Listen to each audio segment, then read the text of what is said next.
para não quebrar os ar, porque aqui não pode. É frio demais aqui nessa igreja. Quem que já percebeu que na igreja Emmaus faz frio? Já perceberam? Vem de blusa, não faz igual eu, não vim de blusa e... talhada aqui já pela minha esposa, tira a blusa. Mas glória a Deus. Irmãos, só antes, nesse momento, eu quero só que a gente tenha mais um momento de oração, amém? Você não está aqui para ouvir algo que eu vá te convencer, você está aqui para buscar a presença de Deus. Então esse é o nosso norte. Baixe seus olhos, feche sua cabeça, feche seus olhos, amém? Amém. Pai, em nome de Jesus, nós damos graças ao Senhor porque nós sabemos que o Senhor nos escuta, porque nós sabemos que a Tua presença é real nesse lugar. Pai, obrigado pela Tua fidelidade. Senhor, obrigado porque o Senhor é um Deus amoroso, o Senhor é um Pai amoroso. Senhor, eu oro para que o Senhor venha derramar a Sua presença em nós ainda mais. Nós queremos mais, Senhor, nós queremos ter um encontro com o Senhor durante a ministração da Tua palavra. Nós queremos ser feridos pela Sua palavra. Senhor, coloque em nós um anseio pela eternidade. Coloque em nós o desejo santo de servir ao Senhor e de deleitar naquilo que o Senhor escreveu para nós, naquilo que o Senhor deixou para nós, que é vivo e é eficaz. Em nome do Senhor Jesus, nos conduz nessa noite, continue falando conosco, em nome de Jesus, amém. Glória a Deus, glória a Deus. Irmãos, hoje eu vou contar para você, talvez a maior história da sua vida, eu aposto que é a maior história da sua vida. Essa história tem mais a ver com você, e olha que eu nem conheço todo mundo aqui. Eu já ouvi certa vez que pessoas que contam histórias, elas criam histórias, elas narram histórias. Eu estou para te contar talvez a mais real de todas. Então, presta atenção. Fica cativo aqui nesse momento. Você não vai levantar, você vai prestar atenção nessa história. E essa história, ela começa com Deus criando os céus e a terra. E Ele criou um jardim. Nesse jardim Ele visitava. Ele criou tudo, Ele criou a água, Ele criou o sol, Ele criou a lua, as estrelas, Ele criou tudo. Mas teve uma coisa, irmãos, que Ele fez questão de criar com a mão, com aquilo que Ele já tinha criado. Do barro Ele criou o homem. O homem era parte da criação que Deus se relacionava de forma direta, de forma íntima. E aí o Senhor vai dizer em Gênesis 2:15 que o propósito do homem era cultivar e cuidar do jardim. Vira para a pessoa do seu lado e fala assim: cultivar e cuidar. Esse é seu propósito. O Senhor criou o homem para que ele cultivasse e cuidasse de um jardim. Só que em Gênesis 3 nós sabemos, o homem peca, o homem cai, o homem sai da presença de Deus.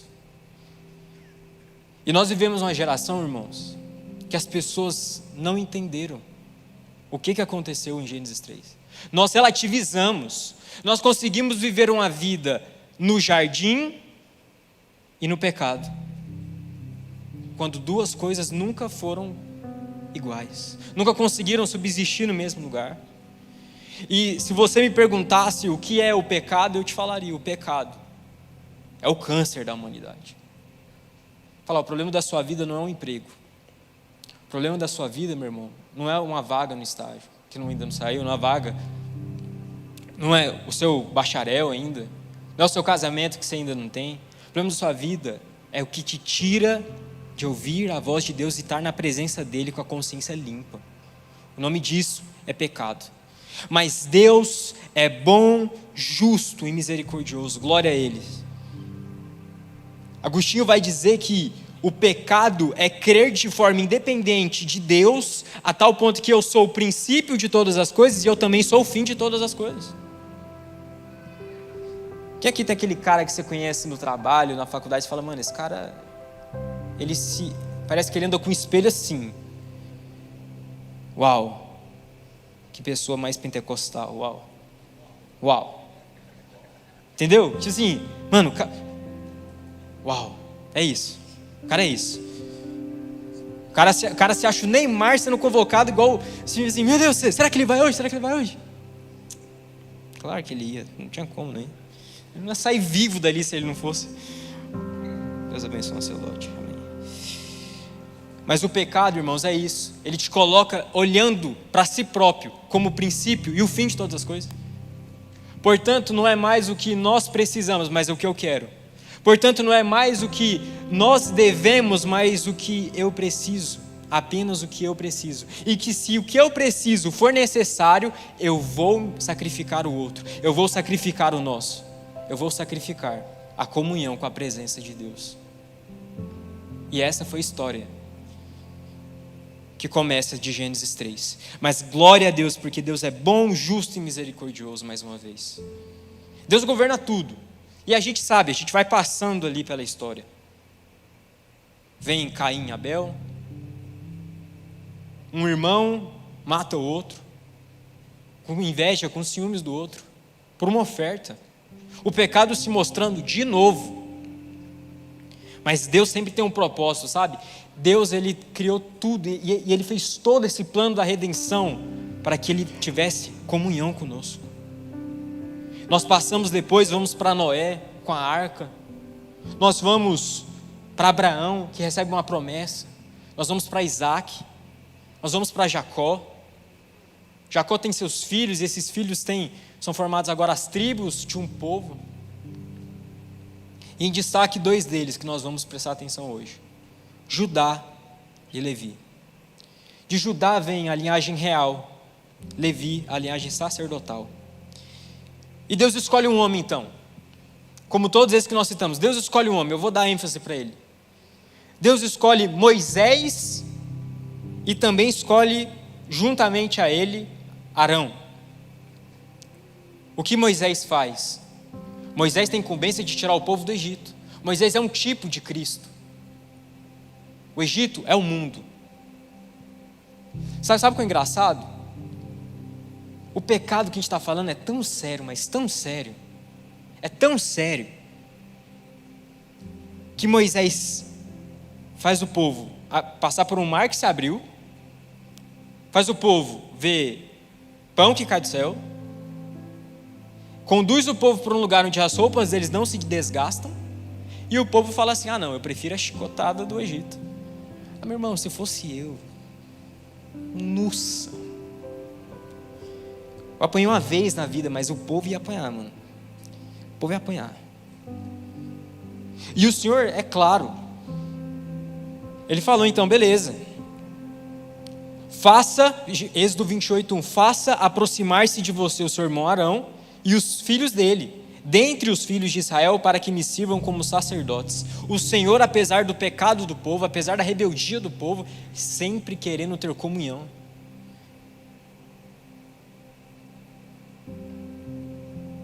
Os sacerdotes são de Deus de tal ponto de honra, que quando foi para ter uma partilha na terra, eles não tiveram nada. Por quê? Porque a herança deles era o Senhor. O sacerdote, ele carregava algo na cabeça que falava consagrado ao Senhor, santidade ao Senhor. Pensa, você ir para uma terra com a qual você não tem partilha, você não tem aonde falar, essa casa é minha, esse endereço é meu, porque o endereço deles era o céu. E em 1 Pedro 2,9 vai dizer, vocês porém são geração eleita, sacerdócio real, nação santa, povo de propriedade exclusiva de Deus, para anunciar as virtudes daquele que os chamou das trevas para a sua maravilhosa luz. E agora a gente pensa, maravilhoso, tem sacerdote, tem comunhão com Deus, tem presença de Deus. Acabou a Bíblia aqui. Bom demais, né? Não. Porque a gente sabe que o povo mesmo assim, o pecado, a rebeldia, a ganância do coração, o povo não se contenta. Você tendo a consciência que você é sacerdote e que você foi criado para cultivar e cuidar de um jardim, por que você se preocupa com tantas coisas, irmão? Porque nós nos preocupamos mais em levantar cedo de casa para fazer dinheiro e não levantar cedo para conhecer a Deus. Por que que eu e você dormimos tarde, acordamos cedo, ou às vezes nem dormimos, viramos à noite? Você vai conhecer uma pessoa que você falou para o seu líder semana passada, não, é de Deus, eu vou casar com ele. Você termina semana que vem, você gasta tudo no Outback, você gasta tudo, aí você fala assim, não, e você não gasta 30 minutos a mais na presença de Deus. Que tipo de sacerdote é esse? Que tipo de sacerdote nós temos sido? Nós. Porque a obrigação do sacerdote, eu não te falei, mas era ministrar diante de Deus e ministrar diante do povo. E beleza, eles entram então na terra, continuando a nossa história. Ele entra e o Senhor repreende eles em Deuteronômio 7. Não casem com as pessoas daquelas nações. Não deem as suas filhas aos filhos dela, nem tomem as filhas delas para os filhos de vocês, pois elas fariam com que os filhos de vocês se desviassem de mim para servirem outros deuses. Em Levítico 18 o Senhor disse, não se contaminem com nenhuma dessas coisas, porque em todas elas que se contaminarem as nações que eu expulso diante de vocês, a terra se contaminou e eu castiguei a sua iniquidade, e a terra vomitou os seus habitantes. Cara, se eu e você somos sacerdotes do Senhor, que cultivam a presença, que cultivam um jardim, isso aqui que está em Levítico é para nós. Nós não podemos ir para uma faculdade, nós não podemos ir para um emprego, e nós sermos o cara que se desvia de Deus para ir para o mundo. Ah, sério, nem sabia que você era crente. Você está aqui, você fuma igual, você bebe igual, você fala palavrão igual, você está no mesmo grupo, que a gente fala besteira igual. Mas Deus nos chamou para ser sacerdotes, que ministram diante dele, diante do povo, e que são santos. Só que aqui tem um problema, como que nesse estado, dessa história que nós lemos, como essas pessoas se livraram desse pecado? O coração do homem é uma fábrica de ídolos, irmãos. E aí beleza, eles entram na terra, Josué possui a terra depois de Moisés, ajuda, e aí vem o tempo dos juízes. Os juízes eram aqueles que o Senhor levantou dentre as tribos para poder ajudar o povo a se libertar. Mas vai dizer em Juízes 17 que naquela época não havia rei em Israel, e cada um fazia o que era certo aos seus próprios olhos. Você percebe? A gente já falou, o povo passou pelo Egito, passou pelo mar, passou pela libertação, ele entrou numa terra que Deus prometeu há muitos anos, e ainda assim, com a provisão de Deus, eles pedem um rei, que Deus não tinha para eles, e eles exigem um rei. Mas o Senhor falou, eu vou entregar a eles um rei para governá-los, mas não era um rei igual do coração do Senhor.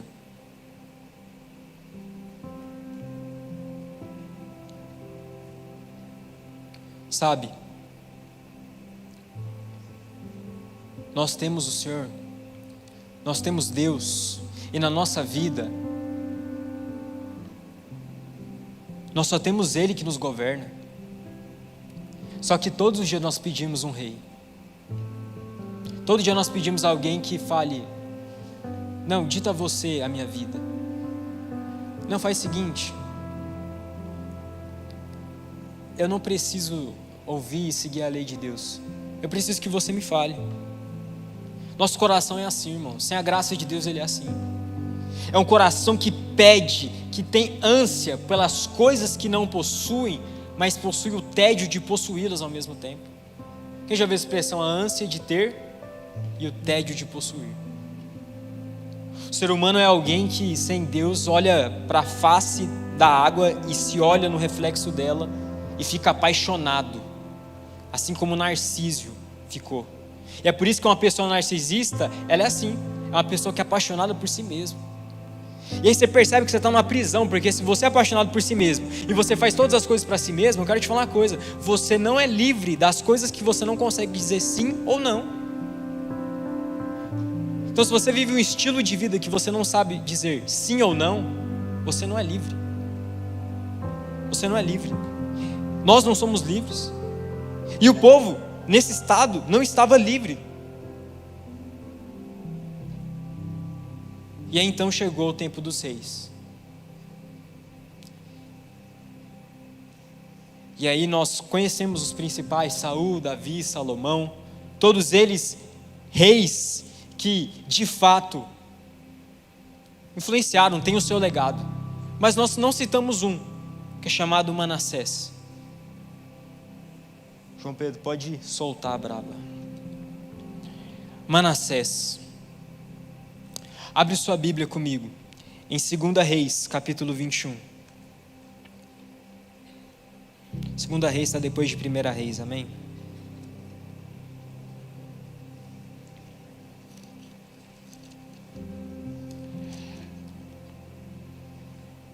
Quantos aqui já abriram? Verso 1, amém? Diz assim a palavra do Senhor: Manassés tinha 12 anos de idade quando começou a reinar, e reinou 55 anos em Jerusalém. O nome de sua mãe é esse nome que você está lendo. Ele fez o que o Senhor reprova, imitando as práticas detestáveis das nações que o Senhor havia expulsado diante dos israelitas. Reconstruiu os altares idólatras que o seu pai Ezequias havia demolido, e também ergueu altares para Baal, e fez um poste sagrado para Aserá, como fizera Acabe, rei de Israel. Inclinou-se diante de todos os exércitos celestes, e lhes prestou culto. Construiu altares no templo do Senhor, misericórdia, do qual ele havia dito: em Jerusalém porei o meu nome.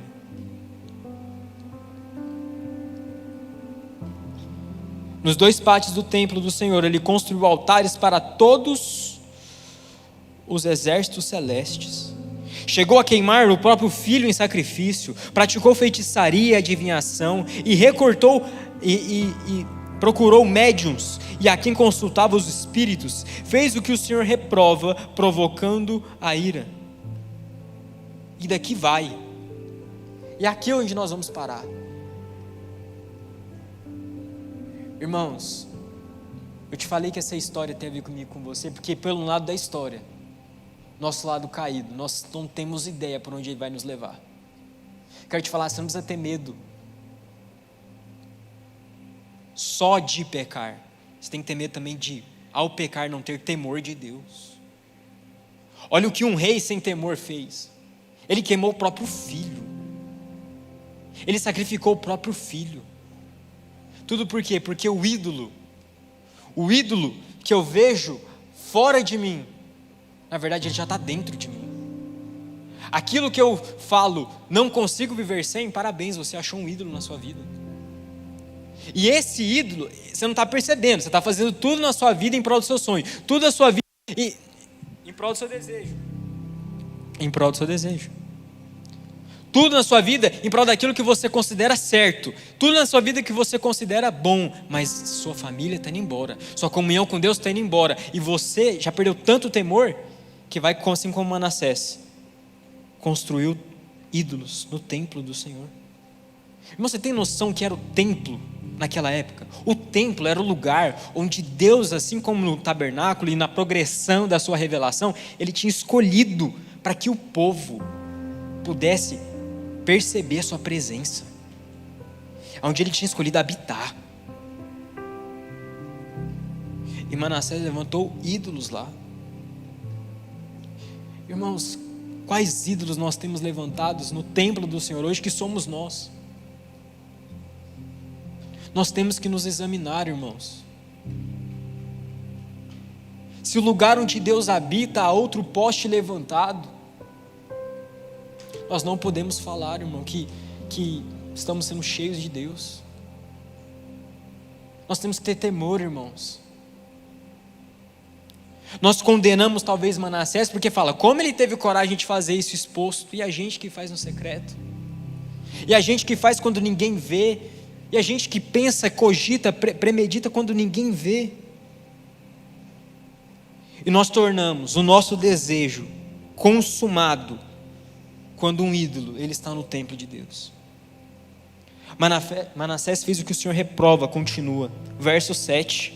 Ele tomou o poste sagrado que havia feito e o pôs no templo, do qual o Senhor tinha dito a Davi e a seu filho Salomão: neste templo em Jerusalém que eu escolhi, dentre todas as tribos de Israel, porei o meu nome para sempre.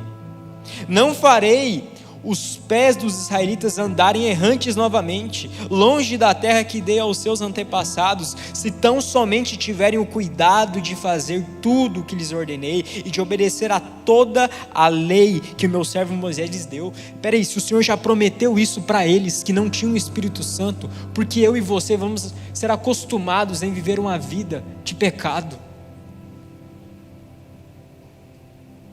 Se ele falou que não ia fazer os pés dos israelitas naquela época, não ia deixar eles serem errantes, porque nós vamos andar errantes.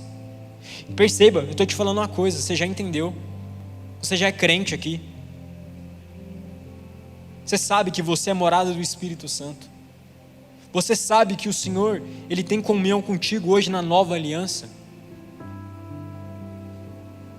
Mas por que, irmãos, um país tão evangelizado é tão corrupto? Por que, irmãos, tem tanto tráfico de drogas? Por que tem tanta prostituição, irmãos? Como um povo que se diz cheio do Espírito é cheio de pecado? Como nós.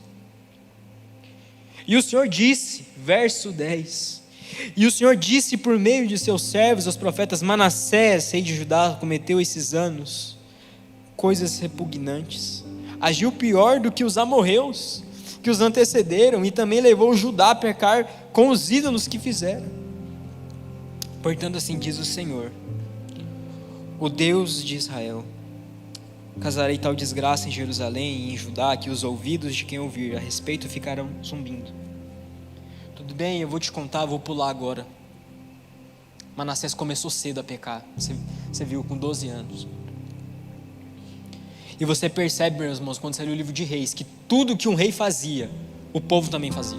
Se o rei se desviava, o povo se desviava. Eu já passei uma experiência que eu falei para um irmão em outra estação da vida.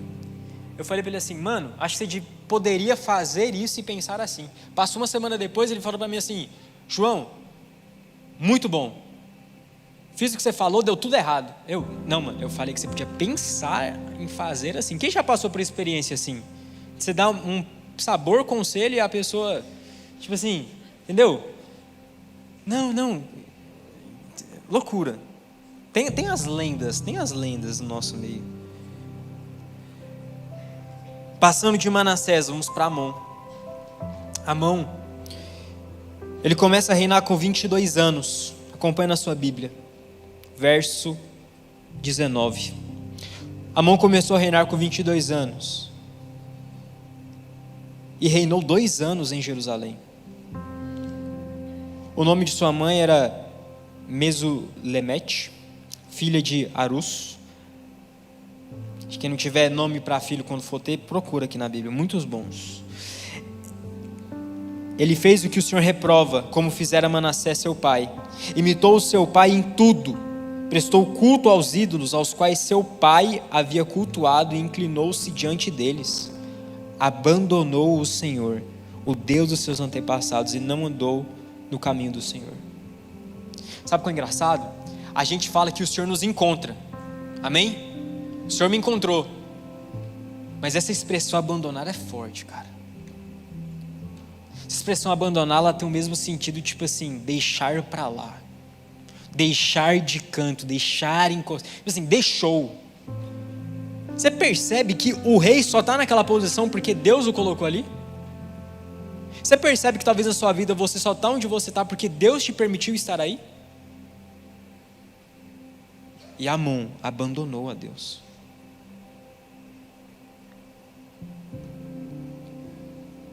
E tudo que você pode ler de Amon são algumas linhas de uma vida de alguém que não temia a Deus.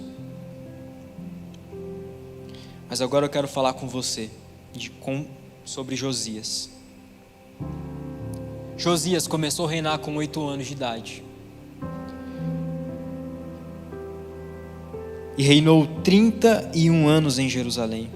O nome de sua mãe era Jedida, filha de Adaías. Ela era de Boscate, quem sabe de geografia. Ele fez o que o Senhor aprova e andou nos caminhos de Davi seu predecessor, sem desviar-se nem para a direita nem para a esquerda. No 18º ano do seu reinado, o rei Josias enviou o secretário Safã, filho de Azalias e neto de Mesulão, ao templo do Senhor, dizendo: vá ao sumo sacerdote Ilquias e mande-o ajuntar prata que estava no templo do Senhor. Sabe por que ele mandou fazer isso? Porque ele começou uma reforma quando ele começou a reinar. Ele foi um rei que foi diferente de Amon e diferente de Manassés. Ele falou: não, aqui não, na minha vida, no meu reinado não vai ter isso. Ele destruiu tudo, todos os postes, destruiu tudo, inclusive os postes dentro do templo. E então pensa, estavam os escombros lá, e ele falou: traz a prata. E agora vai começar a nossa mensagem.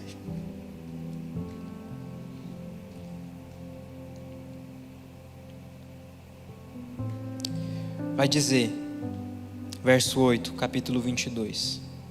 Então o sumo sacerdote Ilquias disse ao secretário Safã: encontrei o livro da lei no templo do Senhor. Ele o entregou a Safã, que o leu. O secretário Safã voltou ao rei e lhe informou: teus servos entregaram a prata que havia no templo e a confiaram aos trabalhadores e aos supervisores no templo. E o secretário Safã acreditou: o sacerdote Ilquias entregou-me um livro. Assim que o rei ouviu as palavras do livro da lei, rasgou as vestes. Eles encontraram um livro, irmãos, debaixo de escombros. E onde você encontraria a palavra de Deus hoje na sua vida? Jogada na mochila? Numa bolsa? Num celular que baixou o aplicativo e nem abre? Onde nós vamos encontrar o nosso relacionamento com Deus? Através da sua palavra. Porque eu quero te falar, a distância que fez com que Amon e Manassés se pervertessem era a distância que eles estavam da palavra de Deus. Josias rasgou as vestes porque tinha temor. Mas onde, meu irmão, a pergunta é para mim e para você: onde está a Bíblia na sua vida? Onde está a palavra de Deus no seu coração? Porque eu quero te falar, quanto mais distante você estiver, mais distante vai parecer que você está mesmo. Porque o livro da lei garante, esse livro, ele é poderoso.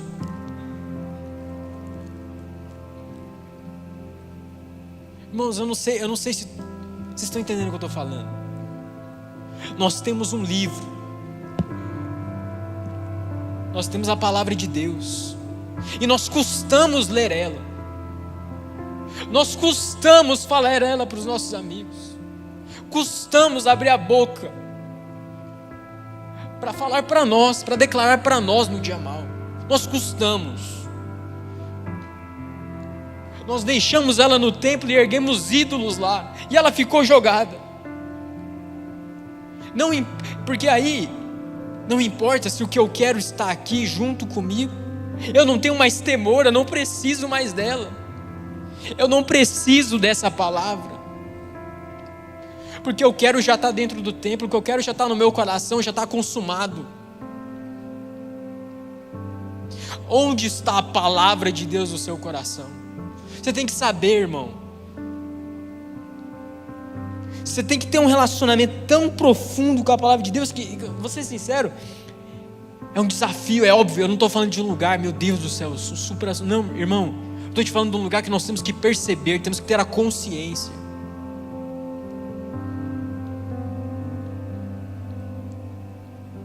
E aquilo que nós convivemos, os ídolos que foram derrubados, ao encontrar o livro da lei. Josias tem uma posição incrível, que nós devemos imitar.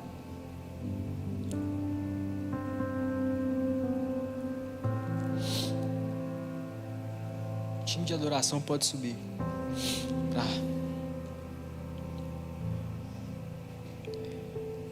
Verso 23 vai dizer, capítulo 23 vai dizer: depois disso, o rei convocou todas as autoridades de Judá e de Jerusalém.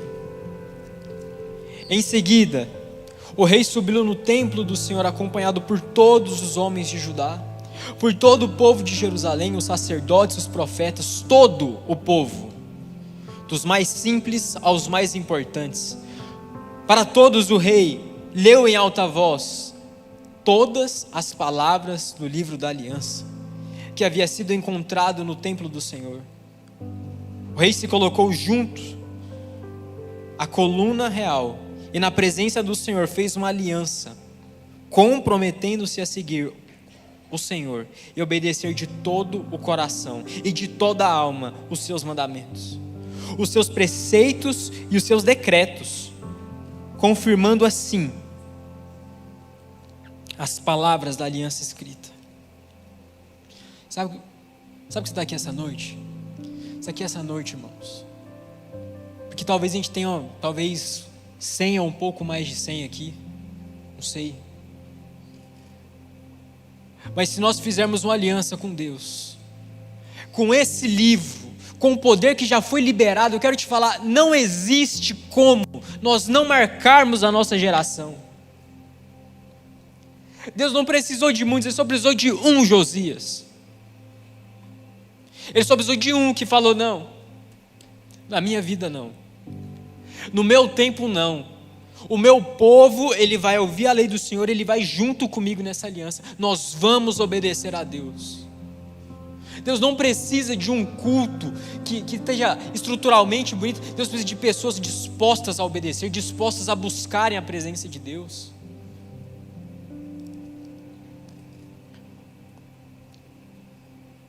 Só que Josias, irmãos, Josias ele também é humano. Ele representa um tipo de Cristo, ele aponta, ele assombra, ele aponta para Jesus.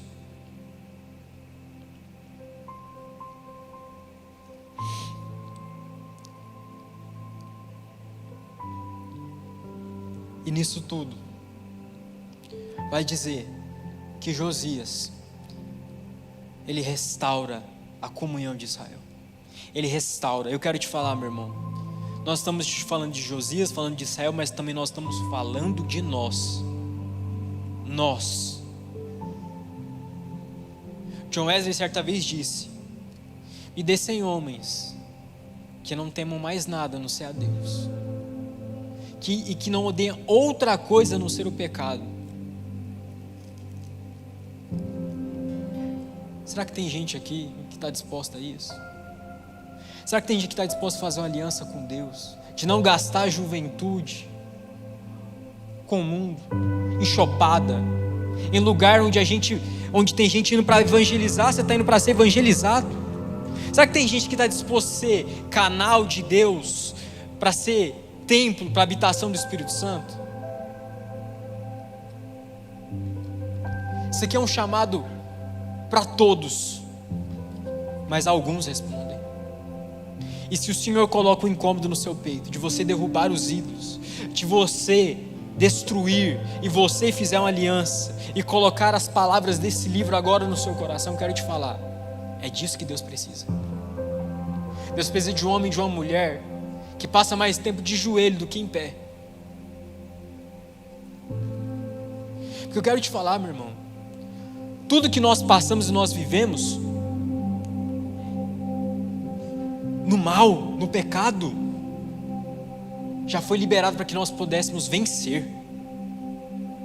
Porque o Senhor colocou em nós agora, se antes a preocupação era com o templo físico, na nova aliança, Ele passa a habitar em nós.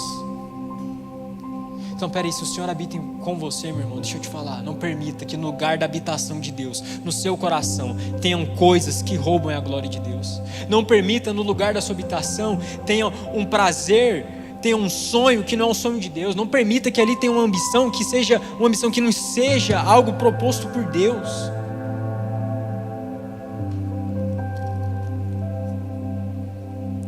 E se tem algo difícil, como o nosso pastor certa vez pregou, se tem algo que você não vence, se tem um ídolo que, cara, você não consegue largar, não consegue destruir, faz uma aliança com Deus. Faz um voto com o Senhor. Fala: Senhor, é daqui até o fim da vida, mas eu não vou abrir mão da verdade da sua palavra na minha vida. Se antes eu mentia, eu não vou mentir mais. Não mais. Porque a decisão de um homem, assim como a decisão de Josias, a decisão de uma mulher, em uma geração, pode mudar radicalmente a condição de uma nação.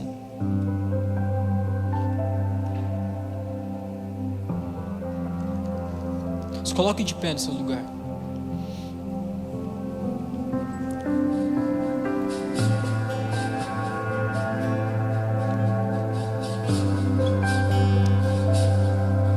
O que o Senhor nos diz, irmãos? Jeremias 31, 33, ele falou: porque esta é a aliança que farei com a casa de Israel. Depois daqueles dias, diz o Senhor, na mente lhes imprimirei minhas leis, também no seu coração as inscreverei. Eu serei o seu Deus e eles serão o meu povo. Em Ezequiel 36, do verso 26 ao 27, diz: dar-vos-ei um coração novo, e porei dentro de vós um espírito novo. Tirarei de vós o coração de pedra, e vos darei um coração de carne. Porei dentro de vós o meu espírito, e farei que andeis nos meus estatutos, e guardeis os meus juízos e os observeis. Deixa eu falar, a sua falha, ela não assusta a Deus.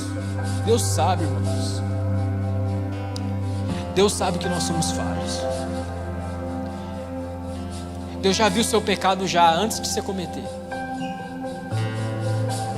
Deus já viu a nossa queda, Ele viu. Mas se você falar que vai fazer uma aliança, perceba, em Jeremias fala, ele diz, eu farei uma aliança. Se você decide responder a Deus, Deus responde a sua resposta. Se você decide responder a Deus, se posicionar em Deus, Deus se posiciona.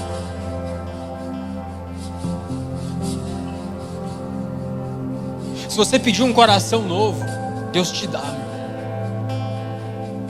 Porque o propósito do homem é buscar a presença de Deus e nela ser feliz, e nela ser contente.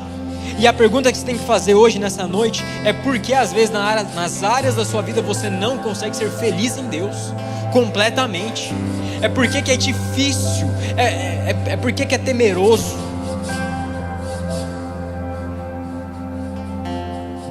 Porque que às vezes parece que vai rangendo.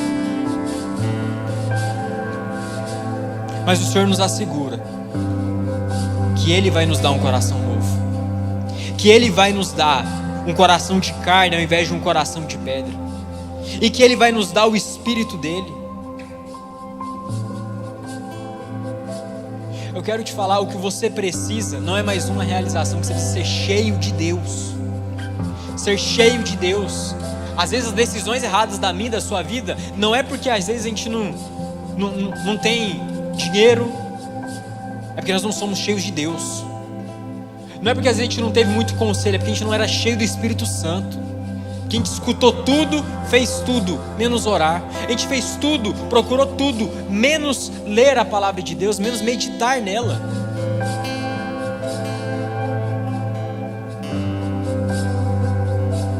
Se uma pessoa entender o que eu estou falando, valeu a pena. Irmão, ser cheio do Espírito não custa muito. Custa tudo. Custa tudo. Custa tudo ter uma vida consagrada a Deus. Custa tudo andar em santidade. Se arrepender custa tudo. Não custa muito. Eu quero te falar, não vai custar muito ser amigo de Deus. Vai custar tudo. Não vai custar um pouco, não vai custar um bastante, vai custar tudo. Mas já não vos chamamos mais de servos, vos chamamos de amigos. Qual é a decisão hoje sua? Você vai sair daqui, você vai continuar com a roupa crente, com o jeito crente, mas no seu coração tá cheio de tudo, menos de Deus. Tá cheio das coisas da carne, tá cheio do mundo, mas não tem Deus. Já não lê mais a palavra, já não tem temor de ler a Bíblia, já não tem alimento.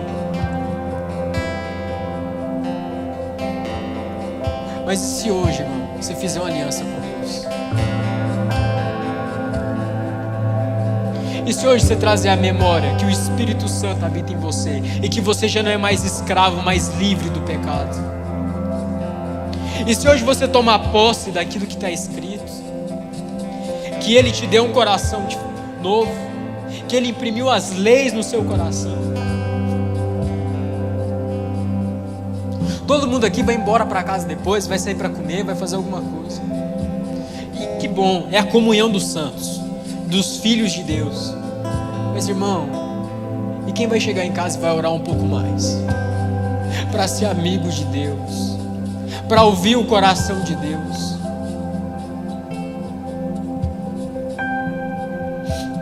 Quem não vai jejuar só porque é semana da consagração? Quem de nós, na nossa idade, vai poder gastar a vida de novo? Porque se de fato viver uma vida que vale a pena é viver uma vida que você acha que é satisfazer aquilo que você busca, eu quero te falar, viver uma vida de verdade, uma vida boa, é viver uma vida em que Deus não encontra você manchas, mas você é encontrado pelo mundo como alguém santo, irrepreensível. Eu quero te falar, isso aqui não é palavra de legalismo não, eu estou só te lembrando que você é filho de Deus e que você já foi liberto daquilo que você vive. Não tem mais cadeia.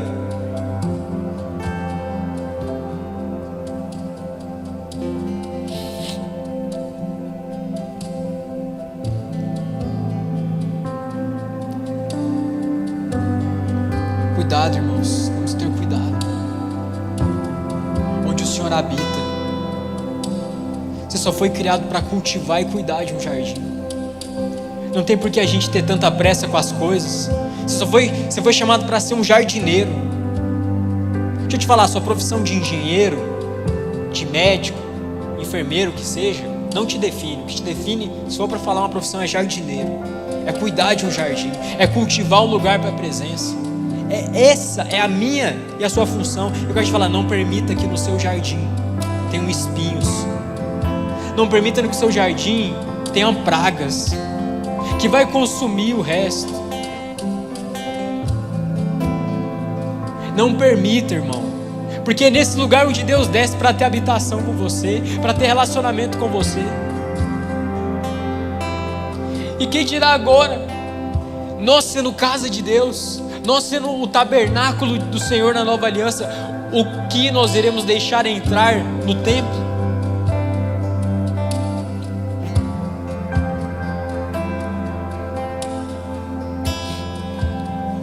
Eu quero falar, irmão, que se ainda assim, dizendo tudo isso, é difícil reconhecer, quero te lembrar que Ele levou sobre si todo o pecado. Tem esperança para aquilo que você vive, tem perdão, tem reconciliação, tem graça de Deus. Baixe sua cabeça.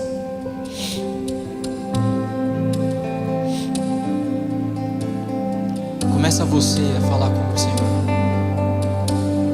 Começa você a expor seu coração para Deus. Não olha para mim, não olha para o lado. Você não tem que olhar para ninguém. Fala você com Deus. Às vezes foi difícil orar essa semana.